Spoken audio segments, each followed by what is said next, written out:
So apparently it appeared that there were informants among the people who were always at the rallies, taking the details of or noting those people who were vibrantly, actively chanting and promoting those rallies. So hi guys, welcome back to this channel.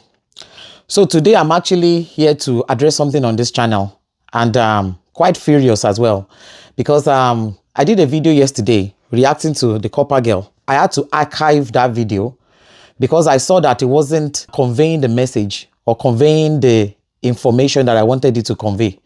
So apparently people are kind of channeling the information or the message of that video towards, the political angle.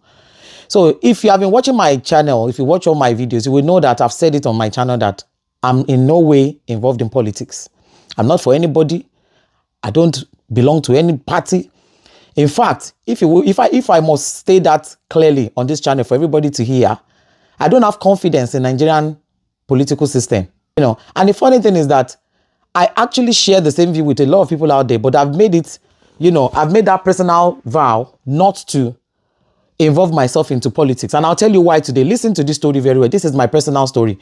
After listening to this story, I wouldn't want anybody to come back here again and come and make any political statement or drive my opinions or my reviews or my reactions, whatever I say here, towards politics side. If I see any information out there, if you notice my reaction, I always come at a different angle.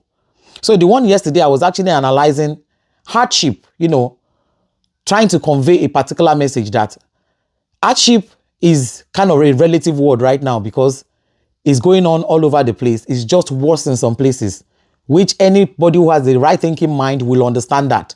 Like you say, you are in Nigeria and you know the system in Nigeria. We are abroad too and we know the system abroad. You are not abroad, so you wouldn't know. And people come there and started saying all sort of things. And one was even actually saying, if anybody supports Tinubu right now, the way Nigerians will come for that person. Who told you I'm supporting anybody? Who told you I just said it now that I don't have any confidence in Nigerian political system. And I'll tell you why. Listen to this story. In 2001, there was a particular protest that took place. It was actually the workers, the civil servants protesting that the wages were so small. The wages were so small and they wanted the government to increase their wages. Now, my mother happened to be a civil servant. She worked at the office of Auditor General Ikeja because I went to Ikeja High School. My mother's office was just 10 minutes walk from my secondary school. And she was there steadily growing, the little salary she was earning then, we were managing on it.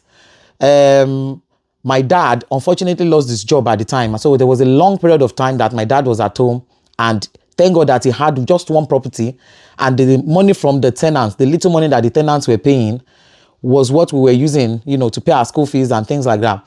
So what happened? My mom belonged to, she was one of the very vibrant protesters. She was, when they say Aluta Continua, in fact, as young as I was then, I used to remember her chanting that Aluta, all the Aluta meetings she would go. If you say you are fighting for your unborn generation or you are fighting for the future of your children, my mother fought. My mother fought because she was one of the front members of the Aluta movement then. Anything they are protesting to make Nigeria better, to make life easier for the workers, she was always at the forefront. So what happened?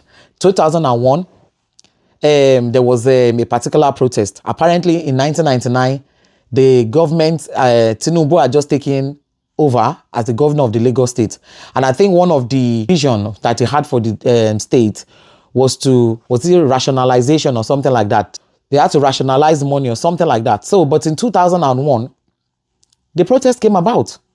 My mom was one of the front, like I said, she would carry placard. She would go to all the Aluta meetings. She would go to all the rallies. She would go to front and back. And she loved it so much. She loved it. She really believed in what she was doing. So apparently it appeared that there were informants among the people who were always at the rallies, taking the details of or noting those people who were vibrantly, actively chanting and promoting those rallies. Before we knew what was happening, after the period of that rally, we just started seeing sack letters flying about. If you look at that year, go and Google it. That this incident I'm telling you, I think they sacked in total of 10,000. But among the workers that were sacked in Lagos, my mother was one of them. You see that singular unit of one person that was sacked because she heard her voice. Because she stood up for what she believed in. She fought for our unborn generation. The young people now who are coming to my page, I'm talking 23 years ago now, 24 years ago. I had just finished secondary school. In fact, the day that my mother's sack letter came was the last day, my last day in secondary school. I finished writing my exam. I did my last day in secondary school. I was about 17 at the time. I came home to meet that sack letter. That day, my mother got home before me. Normally, we get home before her. She got home before me because she had been sacked. And it wasn't even just the salary, because obviously we all know that even till today, civil servant salary cannot sustain anybody in Nigeria. So when people are saying, oh, because you are abroad, you don't know the hardship that's going on in Nigeria. Don't forget that somebody like me was once 20-something years old in Nigeria. I was once 18 years old in Nigeria. And what you are crying today, we were crying it too then. And it's so sad, isn't it, to see that those things that we were crying in those years, that my mother fought for, people are still fighting for it today. So when you are saying, oh, somebody said, because you live abroad, you don't know what is happening here, please take it back. Take it back, because this incident I'm telling you, if I tell you the hardship that came from that sack letter, she did not commit any crime, my mother. She didn't commit any crime. She just aired her voice, protested for a better country, for better pay, for better work conditions. That was all they were protesting for. And because she aired her voice, we were subjected into years of hardship. I'm coming to the one that pained me the most. So when she got that letter, we started struggling at home. There was no food. From that same work, every Christmas, they will give them maybe a bag of rice or one bag of rice or whatever, depending on their level in this thing. That rice used to take us a long way. School wasn't far from a place of work. So when she's doing her job, whilst we are waiting for her, sometimes when we wanted to go home together and we are waiting, people who she has helped to do their files and, people who she has helped to sort their files, always come back to show gratitude. So they will, come and go. Mrs. Solomon, thank you for your help. Even me that I'm sat in the corner, they say, is this your daughter? Fine girl, take 200 naira. If I tell you how much money I used to make from that office, from those people who are coming back to say, thank you, ma, for your help. Thank you, ma, for your help. Is this your beautiful daughter? Take 200 naira. All those 200 naira, 100 naira, 50 naira that they were giving me then. I used to like that money because that money was helping me a lot. So when I got home that day, on my last day of writing my WAEC, finishing my secondary school education, I came home to a sack letter. I remember sitting down on a bed. The mood in the house that day was sorrowful. It was like somebody died. It was like somebody died. This is the same Nigeria 20-something years ago. So many of you who are coming to my page, many of those 20-something-year-old people, you probably were not born then.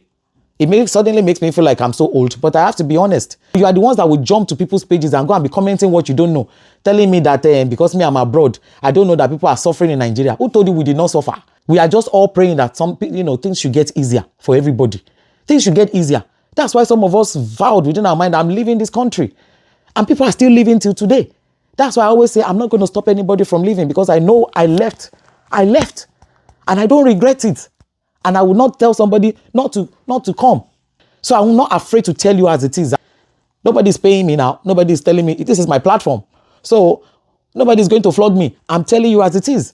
I started, making things like chips and things to be selling just to get by. I was not a lazy person. I started selling chips. I started selling snacks and little things like that. We started. The painful thing was this shock and this incident led to my mother's death. She died few months after. She didn't even wait to get her pension.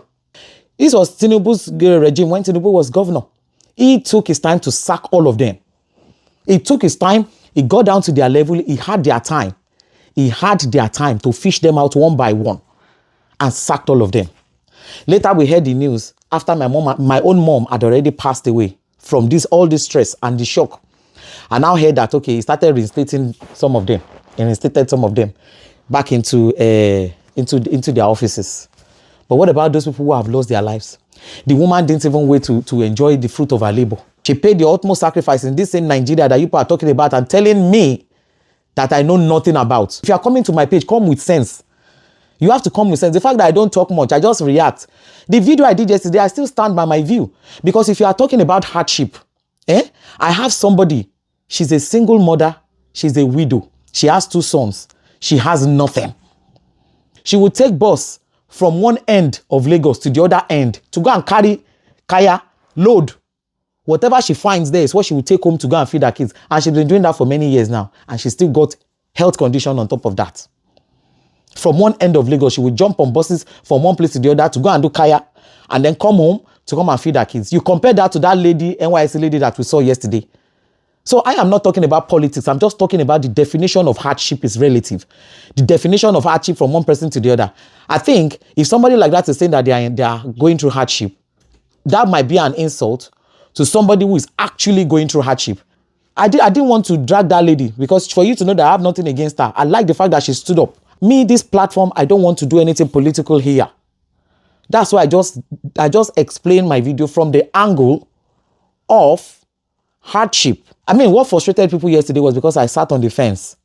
They were pushing me. They wanted me to divert what I was saying. The comments, even when I saw the comments, I was like, if I start to respond to these people, they will push that conversation into politics. And I don't want to go into politics. My mother's age mates, they are still alive today. I have friends in America whose mother is my mother's age. She's even older than my mother a little bit. She's still alive. Our daughter is taking care of her in America. My own mother died. You know, paying the utmost sacrifice for speaking up, for earning her views, chanting what she believes in, saving the future of her children. Look at me now. Look at how old I am. And this is the future of our children. Are we not still talking about the same government? Look at the same people cycling in the same place. The same people since 24 years ago. 24 years of my life. And it's still the same face. The same trauma that scarred us 24 years ago. These are still the trauma scarring people today. So you now tell me to involve myself in something like that. I don't get involved in politics. I say what I believe in. I say how I feel. And the last time I checked, there is nothing against freedom of speech. And that the fact that cost of things are going on, I was just trying to share awareness that is a global thing. It is a global thing. Is that extra hardship in Nigeria? Oh, yes, there is. In those days, do you know the kind of, if I were to tell, do you know the kind of hardship that was in Nigeria in those years? And look at the hardship that we still have today. In those days, when we were young, when we were like 17, 18, like the people who are coming to my distance to talk now, armed robber will write to you. They will write to your address and say, we are coming to rob you. All these young people don't know this story. Those people who are within my age range, because I was a young girl then, you know, and the people who are older than me will know.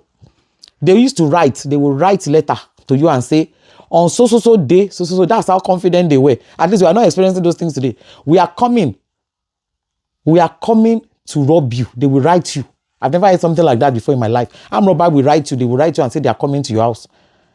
And when they came to my area, when they came to my area, they came in downfall buses, 40. Our own house was the only flat, so it was quite bigger. All the bungalows, all the, what you call face me and face you, that surrounded us, they splitted themselves. 20 went into this one, 20 went into this one. When they finished, they come out, they go into this one. The particular night that they came to our area, they'd been robbing from the streets before. But when it became our street, they told us when they were coming, we thought it was a joke. They came in buses, in downfall buses, 20.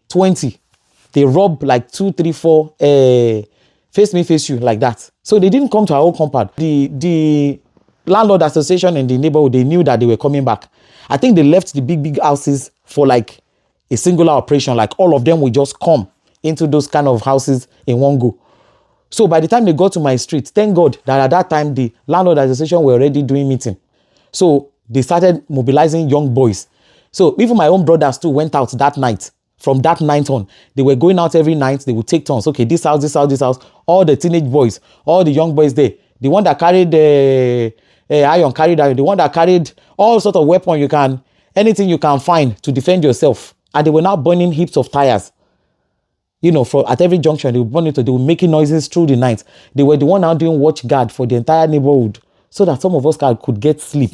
I don't want to be, so that it won't look like I'm portraying the nation in a bad light. I want to thank those people who took their time to make reasonable contribution. There are some people that they comment regularly, like, even if they don't agree with what I'm saying and I'm just yapping my thing, they will say, oh, madam, I don't agree with you there. I don't touch their comments. Some of them, I even give them a thumbs up and say, yeah, you don't have to agree. You understand? I'm that sensible. I'm that sensible that I know. No, if not everybody will agree with you. It's my opinion at the end of the day. So please, when you come and comment here, don't drive it into politics. So thank you so much for watching, guys. And I will catch you on the next one. Bye-bye.